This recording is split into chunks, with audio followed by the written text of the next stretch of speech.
Füzuli şəhərində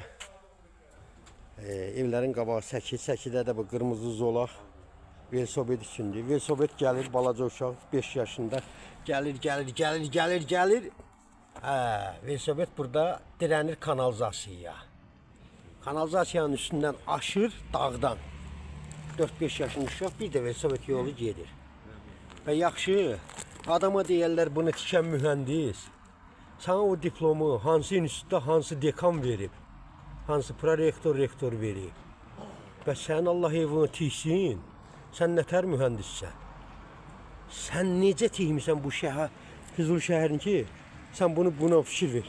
20 santı məsafə var. Bəs bunu gələn, burada gələn balaca 3, 4, 5, 6 yaşında uşaq velosiped sürürsə. Düz şəhər orta məktəbinin qarşısında. Həqiqətən biabırçılıqdır. Burada qazıblar, çıxıb gediblər. Dövlətin pulunu bax belə talayırlar, məhv edirlər. Bax belə.